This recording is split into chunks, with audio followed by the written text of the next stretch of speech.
Hi friends, ಇದು ಊರಿಂದ ಬಂದಮೇಲೆ next day blog actually. So ಬೆಳಗ್ಗೆ ಏನು ನಾನು ಅಂತ ಟಿಫನೆಲ್ಲ ಏನೂ ಮಾಡಲಿಲ್ಲ. ಅವರು ನಮ್ಮ ಮನೆಯವ್ರು ಕೆಲ್ಸಕ್ಕೆ ಹೊರಟೋದ್ರು. ಸೊ ಏನೋ ಬಂದಿದ್ದೇ ಲೇಟಾಗಿತ್ತಲ್ಲ ಮಾರ್ನಿಂಗು, ಹಂಗಾಗಿ ನಾನು ಮಕ್ಕಳನ್ನ ಮಲ್ಕೊಬಿಟ್ಟೆ. ತುಂಬ ಟಯರ್ಡ್ ಆಗಿತ್ತು ಅಂತ ಅಂದ್ಬಿಟ್ಟು. ಸೊ ಈ ಒಂದು ಬ್ಲಾಗ್ನ ನಾನು ಮತ್ತೆ ನೈಟಲ್ಲಿ ಸ್ಟಾರ್ಟ್ ಮಾಡ್ತೀನಿ. ನೈಟು ಸ್ವಲ್ಪ ಸರಿ ಬರ್ತಾ ಚಿಕನ್ ತೊಗೊಂಡು ಬನ್ನಿ ಅಂತ ಹೇಳಿದ್ದೆ ನಾನು. ಸೊ ಹಂಗಾಗಿ ಅವರು ಸ್ವಲ್ಪ ಬೇಗ ಬಂದರು. ಸೊ ಹಂಗಾಗಿ ಚಿಕನ್ ಮಾಡಿಬಿಡೋಣ ಅಂತೇಳ್ಬಿಟ್ಟು ಬೇಗ ಬೇಗ ಮಾಡ್ತಾಯಿದ್ದೀನಿ.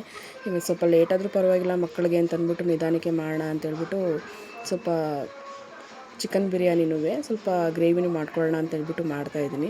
ನಾನು ಮಾಡೋ ಮೆಥಡಲ್ಲಿ ಸಿಂಪಲ್ಲಾಗಿ ಮಾಡ್ತಾಯಿದ್ದೀನಿ ಅಷ್ಟೇ. ಸೊ ನಾನೆಲ್ಲ ರೆಡಿ ಮಾಡಿ ಇಟ್ಕೊಂಡಿದ್ದೆ ಅವ್ರು ಬರೋಕ್ಕೂ ಮುಂಚೆನೇ. ಸೊ ಬಂದ ತಕ್ಷಣ ಮಾಡಿಬಿಡೋಣ ಅಂತೇಳ್ಬಿಟ್ಟು, ಏಕೆಂದರೆ ಆಲ್ರೆಡಿ ಟೈಮ್ ಆಗಿತ್ತಲ್ಲ. ಸೊ ಯಾಕೆ ನಾನು ಆಲ್ರೆಡಿ 8:30ಗೆಲ್ಲ ಮಕ್ಕಳಿಗೆ ಊಟ ಮಾಡಿಸ್ಬಿಡ್ತೀನಿ ಎವ್ರಿ ಡೇ. ಸೊ ಹಾಗಾಗಿ ಇವಾಗ ಸ್ವಲ್ಪ ಲೇಟ್ ಆಗಿರುತ್ತಲ್ಲ ಅಂತೇಳ್ಬಿಟ್ಟು ಎಲ್ಲ ಕಟ್ ಮಾಡಿ ಎಲ್ಲ ರೆಡಿ ಮಾಡಿ ಇಟ್ಕೊಂಡಿದ್ದೆ, ಏನೇನು ಬೇಕೋ ಅದೆಲ್ಲ ನಾನು. ಸೊ ಅದಕ್ಕೋಸ್ಕರ ನಾನೆಲ್ಲ ಮಾಡ್ತಾಯಿದ್ದೀನಿ. ಒಂದು ಕಡೆ ಚಿಕನ್ ಗ್ರೇವಿಗೆ ಏನು ಮಾಡಬೇಕು ಅನ್ನೋದನ್ನು ಅದನ್ನು ಕೂಡ, ಏಕೆಂದರೆ ಈಗ ನಾ ಆ್ಯಕ್ಚುಲಿ ಬಂದ್ಬಿಟ್ಟು ನಮ್ಮ ಕಡೆ ನನ್ನ ಸಿಸ್ಟರ್ ಮನೆ ಕಡೆ ಎಲ್ಲ ಚಿಕನ್ ಸಿಗುತ್ತೆ. ಅವರು ಹಾಗೆಯೇ ಪಾತ್ರೆನಲ್ಲೇ ಮಾಡ್ತಾಳೆ ಅವಳು. ಅವ್ರು ಬೇಗನೆ ಬಾಯ್ಲ್ ಆಗುತ್ತೆ, ಇಲ್ಲ ಅಂತೇನಿಲ್ಲ. ಸೊ ನಾನು ನಮ್ಮ ಕಡೆ ಸಿಗೋ ಚಿಕನ್ಗಳೆಲ್ಲ ನಾವು ರೆಗ್ಯುಲರಾಗಿ ಎಲ್ಲಿ ತೊಗೋತೀವೋ ಅಲ್ಲಿ ತೊಗೋತಾರೆ ನಮ್ಮ ಮನೆಯವರು.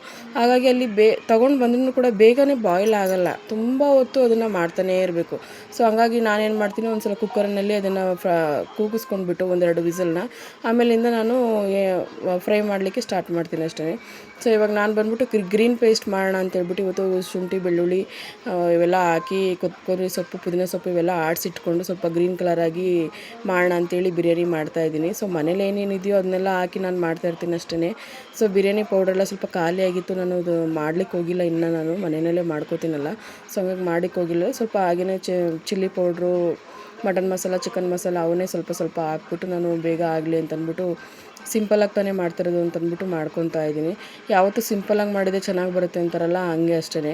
ಯಾವತ್ತೂ ನಾವೇನು ಅನ್ಕೋತೀವೋ ಅದಕ್ಕಿಂತ ಚೆನ್ನಾಗಿರುತ್ತೆ ಒಂದೊಂದು ಸಲ. ನಾವು ಏನೋ ಮಾಡೋಕ್ಕೆ ಹೋಗಿರ್ತೀವಿ, ಏನೋ ಆಗುತ್ತೆ ಅಂತಾರಲ್ಲ, ಎಷ್ಟೋ ಕಷ್ಟ ಬಿದ್ದು ಏನೇನೋ ಹಾಕಬೇಕು, ಏನೇನೋ ಮಾಡಬೇಕು ಅಂತ ಒಂದೊಂದು ಸಲ ಮಾಡಿರ್ತೀವಿ, ಅದೇನೋ ಕ್ಲಿಕ್ಕೇ ಆಗೋಲ್ಲ ಒಂದೊಂದು ಸಲ ಸಿಂಪಲಾಗಿ ಏನೂ ಆಗ್ತಾನೆ ಸುಮ್ಮನೆ ಮಾಡಿರ್ತೀವಿ ನೋಡಿ, ಅದು ಎಷ್ಟು ಚೆನ್ನಾಗಿ ಬರುತ್ತೆ ಅಂತಂದರೆ ತಿನ್ನೋಕ್ಕೂ ಕೂಡ. ಯಾಕೆ ನಾನು ಖಾರ ಕಡಿಮೆ ಮಾಡ್ತೀನಿ ಯಾವಾಗಲೂ ಮಕ್ಕಳಿರೋದ್ರಿಂದ, ನಮಗೂ ಖಾರ ಎಷ್ಟು ತಿನ್ನೋಕ್ಕಾಗಲ್ಲ. ಸೊ ಹಾಗಾಗಿ ನಾನು ಜಾಸ್ತಿ ಖಾರ ಹಾಕ್ಲಿಕ್ಕೆ ಹೋಗಲ್ಲ. ಸೊ ಅದಕ್ಕೋಸ್ಕರ ನಾವು ಯಾವಾಗಲೂ ಅಷ್ಟೇ ಏನೋ ಅಂದ್ಕೊಂಡಾಗ ಏನೋ ಆಗುತ್ತೆ ಅಂತಾರಲ್ಲ, ಹಂಗಾಗಿ ಒಂದೊಂದು ಸಲ ನಾವು ಎಕ್ಸ್ಪೆಕ್ಟೇ ಮಾಡಿರಲ್ಲ, ಹಾಗೆ ಚೆನ್ನಾಗಿದೆ ಬಂದಿರುತ್ತೆ ಒಂದೊಂದು ಸಲ. ಸೊ ಔಷಧದಲ್ಲಿ ಮಾಡಿದ್ರೂ ಕೂಡ ತುಂಬ ಚೆನ್ನಾಗಿ ಬಂದಿತ್ತು ಬಿರಿಯಾನಿ ಮಾತ್ರ. ಎಲ್ಲರೂ ಇಷ್ಟಪಟ್ಟು ತಿಂದರು. ನಾನು ಒನ್ ಟೈಮ್ಗೆ ಆಗಷ್ಟೇ ಮಾಡಿದೆ, ಯಾಕಂತಂದರೆ ನಾಳೆ ಬೆಳಗ್ಗೆ ಮತ್ತು ವಾರ ಎಲ್ಲ ಮಾಡ್ತಿರ್ತೀನಲ್ಲ. ಸೊ ಹಂಗಾಗಿ ನಾಳೆ ಬೆಳಗ್ಗೆವರೆಗೂ ನಾನು ಇಟ್ಕೊಳಕ್ಕೆ ಹೋಗಲ್ಲ. ಇವಾಗ ಎಷ್ಟು ಬೇಕೋ ಅಷ್ಟೇ ಮಾಡ್ಕೊಂಡಿರ್ತೀನಿ. ಯಾಕೆ ಇನ್ನು ಗ್ರೇವಿ ಏನಾದ್ರು ಮಿಕ್ಕಿದ್ರೆ ಅಟ್ಲೀಸ್ಟು ವಾರ ಎಲ್ಲ ಆದಮೇಲೆ ನೈಟಲ್ಲಿ ಬೇಕಾದರೆ ನಾನು ತಿನ್ನಲಿಲ್ಲ ಅಂತಂದ್ರೆ ನಮ್ಮ ಮನೆಯವರು ಏನಾದರೂ ದೋಸೆ ಗೀಸೆ ಹಾಕ್ಕೊಟ್ರೆ ಅವ್ರು ತಿನ್ಕೋತಾರೆ. ಸೊ ಹಂಗಾಗಿ ನಾನು ಸ್ವಲ್ಪ ಗ್ರೇವಿ ಏನಾದ್ರು ಮಿಕ್ಕಿದ್ರೆ, ಯಾವಾಗಲೂ ಅಷ್ಟೇ, ನಾನು ಯಾವತ್ತೂ ಫ್ರಿಜ್ಜಲ್ಲಿ ಇಟ್ಟು ಅದನ್ನು ತಿನ್ನಲ್ಲ ನಾನು ಯಾವಾಗಲೂ. ಏನಾದರೂ ಸ್ವಲ್ಪ ಮಿಕ್ಕಿದ್ರೆ ಮಾತ್ರ, ಅದು ವೆಜಿಟೇರಿಯನ್ ಆಗಿರಲಿ ನಾನ್ ವೆಜ್ ಆಗಿರಲಿ ಗ್ರೇವಿ ಯಾವುದೇ ಇರ್ಬೋದು ಅಷ್ಟೇ, ನಾನು ಏನಾದರೂ ಸ್ವಲ್ಪ ಮಿಕ್ಕಿದ್ರೆ ಮಾತ್ರ ಅದನ್ನು ಫ್ರಿಜ್ಜಲ್ಲಿ ಸ್ಟೋರ್ ಮಾಡ್ತೀನಿ ಹೊರತು ಅದನ್ನು ತುಂಬಾ ಮಾಡಿಕೊಂಡು ಇದು ಮಾಡಲ್ಲ. ಯಾಕೆಂದರೆ ನಾನು ತರಿಸೋದೇ ಕಡಿಮೆ ನಾನ್ ವೆಜ್ನ. ಯಾಕೆಂದರೆ ನಾನು ಅರ್ಧ ಕೆ ಜಿ ಇಲ್ಲ 1 ಕೆ ಜಿನೂ ನಾವು ತರಲ್ಲ. ಯಾಕೆಂದರೆ ನಾನು ಅಷ್ಟೊಂದು ಇಷ್ಟಪಟ್ಟು ತಿನ್ನೋಕ್ಕೋಗಲ್ಲ. ತಿಂದ್ರೂ 2 ಪೀಸ್ 3 ಪೀಸ್ ತಿನ್ನೋದ್ರಿಂದ ಸುಮ್ಮನೆ ತರಿಸ್ಕೊಂಡು ಅದನ್ನು ವೇಸ್ಟ್ ಮಾಡಬಾರ್ದು ಮತ್ತು ಅಂತಂದ್ಬಿಟ್ಟು ನಾನೇನು ಮಾಡ್ತೀನಿ, ಅದು ಒಂದು ಅರ್ಧ ಕೆ ಜಿ 3/4 ಕೆ ಜಿ ತರಿಸಿದ್ರೂ ಕೂಡ ಒಂದು ಸಲ ಮಾಡಲ್ಲ ನಾನು, 2 ಟೈಮ್ಸ್ ಮಾಡ್ತೀನಿ. ಅದನ್ನು ಕೂಡ ಎತ್ತಿಟ್ಬಿಟ್ಟು ಇನ್ನೊಂದು ದಿನಕ್ಕೆ ಆಗಲಿ ಅಂತಂದ್ಬಿಟ್ಟು ಇಟ್ಬಿಡ್ತೀನಿ. ನಾನು ಒಂದೇ ಸಲ ಮಾಡಲಿಕ್ಕೆ ಹೋಗಲ್ಲ ಅಷ್ಟೇ. ಸೊ ಒಂದು ಕಡೆ ಬಿರಿಯಾನಿ ರೆಡಿ ಆಗ್ತಾಯಿದೆ, ಇನ್ನೊಂದು ಕಡೆ ನಾನು ಸ್ವಲ್ಪ ಗ್ರೇವಿ ಅಷ್ಟೇ ಸ್ವಲ್ಪ ಮಿಕ್ಕಿತ್ತಲ್ಲ. ಸೊ ಹಾಗಾಗಿ ಗ್ರೇವಿ ಮಾಡಿಕೊಂಡ್ರೆ ಸೈಡ್ ಡಿಶ್ಗೆ ಆಗುತ್ತೆ ಅಂತಂದ್ಬಿಟ್ಟು ಮಾಡ್ತಾಯಿದ್ದೀನಿ. ಅದನ್ನು ಕೂಡ ಒಂದು ಸ್ವಲ್ಪ ಎಲ್ಲ ಕಾಯೆಲ್ಲ ಒಟ್ಟಿಗೆ ಆಡಿಸಿಟ್ಕೊಂಡಿದ್ದೆ. ಸೊ ಎಲ್ಲ ಹಾಕ್ಬಿಟ್ಟು ಒಂದು ಸ್ವಲ್ಪ, ಅಂದರೆ ತುಂಬ ನೀರಂಗೂ ಬೇಡ ಅಂತಂದ್ಬಿಟ್ಟು ಎಷ್ಟು ಬೇಕೋ ಅಷ್ಟೇ ಮಾಡಬೇಕು ಅಂತ. ತುಂಬ ನೀರಂಗೆ ಮಾಡ್ಕೊಬಿಟ್ರೆ ಬಿರಿಯಾನಿಗೆ ಚೆನ್ನಾಗಿರಲ್ಲ. ಸೊ ಹಾಗಾಗಿ ಸ್ವಲ್ಪ ತಿಕ್ಕಾಗಿರಲಿ ಅಂತಂದ್ಬಿಟ್ಟು ಗ್ರೇವಿ ಥರ ಮಾಡಿಕೊಂಡು ತಿನ್ನೋಣ ಅಂತಂದ್ಬಿಟ್ಟು ತಿಂತಾಯಿದ್ದೀನಿ. ಒಂದು ಕಡೆ ನಮ್ಮ ಮನೆಯವ್ರ ಮಕ್ಕಳನ್ನೂ ಆಡಿಸ್ಕೊಂಡು ಕೂತಿದ್ದಾರೆ. ಸೊ ನಾನು ಹಂಗಾಗಿ ಸ್ವಲ್ಪ ಫ್ರೀಯಾಗಿ ಸ್ವಲ್ಪ ಮಾಡ್ಕೊತಾ ಇದ್ದೀನಿ, ಯಾವುದೂ ಡಿಸ್ಟರ್ಬೆನ್ಸ್ ಇಲ್ಲದೇ ಮಾಡ್ಕೊತಾ ಇದ್ದೀನಿ ಅಡುಗೆನ.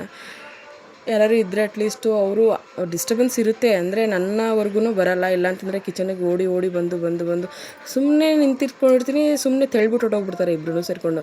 ನನಗೊಂಥರ ಇರಿಟೇಟ್ ಆಗಿಬಿಡ್ತು. ಯಾಕೆಂದರೆ ಕೆಲಸ ಮಾಡ್ತಿರ್ತೀವಲ್ವ, ಸಡನ್ನಾಗಿ ಗ್ಯಾಸ್ ಮುಂದೆ ನಿಂತ್ಕೊಂಡು ಕೆಲಸ ಮಾಡಬೇಕಾದ್ರೆ ತೆಳ್ಬಿಟ್ಟು ಹೊಟ್ಟೋಗ್ಬಿಟ್ರೆ ಹೆಂಗೆ ಅನ್ಸುತ್ತೆ ಹೇಳಿ, ತುಂಬಾ ಕೋಪ ಬಂದುಬಿಡುತ್ತೆ ನನಗೆ. ಆ ಥರ ಎಲ್ಲ ಇಬ್ಬರು ಮಾಡ್ತಾರೆ. ಸೊ ಹಂಗಾಗಿ ನಾನು ಸ್ವಲ್ಪ ಟೆನ್ಷನ್ ಆಗಿಬಿಡುತ್ತೆ ನನಗೆ. ಸೊ ಗದರಿಸಿ ಇಬ್ರಿಗೂ ಕೂರಿಸ್ತಾ ಇರ್ತೀನಿ ಅವಾಗವಾಗ. ಸೊ ಅವರಪ್ಪ ಇರೋದ್ರಿಂದ ಸ್ವಲ್ಪ ಆ ಕಡೆ ಕೂತ್ಕೊಂಡಿದ್ದಾರೆ.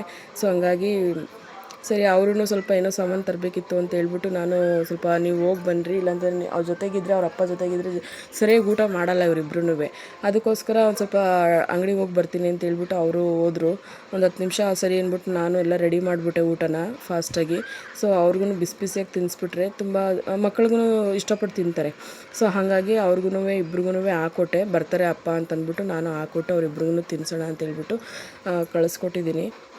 ಅವ್ರು ಬರೋಷ್ಟ್ರೊಳಗೆ ಆಲ್ಮೋಸ್ಟ್ ನಾನು ತಿನ್ನಿಸ್ಬಿಟ್ಟಿರ್ತೀನಿ ಅಷ್ಟೇ. ನೋಡಿ ಗ್ರೇವಿ ಎಲ್ಲ ಎಷ್ಟು ಚೆನ್ನಾಗಾಗಿದೆ ಅಂತ ಅಂದ್ಬಿಟ್ಟು, ಸಿಂಪಲ್ ಆಗಿದ್ರೂ ಕೂಡ ತುಂಬ ಚೆನ್ನಾಗಿ ಬಂದಿತ್ತು. ಆ್ಯಕ್ಚುಲಿ ಹೇಳಬೇಕು ಅಂತಂದರೆ ಸುಮ್ಮನೆ ಹೇಳೋದಲ್ಲ, ಚೆನ್ನಾಗಿ ಬಂದಿತ್ತು ಆ್ಯಕ್ಚುಲಿ. ಸೊ ಈ ಥರ ಸಿಂಪಲಾಗಿ ನೋಡಿ ನಾನು ಈ ಥರ ಚಿಕನ್ ಬಿರಿಯಾನಿ ಮತ್ತು ಚಿಕನ್ ಗ್ರೇವಿ ಎರಡೂ ಕೂಡ ಮಾಡಿ ಇಟ್ಕೊಂಡಿದ್ದೀನಿ. ಈಗ ಮಕ್ಳಿಗೂ ಕೂಡ ನೋಡಿ ಪೀಸೆಲ್ಲ ಎಷ್ಟು ಚೆನ್ನಾಗಿ ಬಂದಿದೆ ಅಂತಂದ್ಬಿಟ್ಟು. ಅದೇನೇ ಹೇಳಿದ್ನಲ್ಲ, ನಾನು ಮಾಮೂಲಿ ಪಾತ್ರೆನಲ್ಲೇ ಮಾಡ್ತಾರೆ, 1 hour ಆದ್ರೂ ಬೇಯಿಸ್ತಾನೇ ಇರಬೇಕು ಕೂತ್ಕೊಂಡು.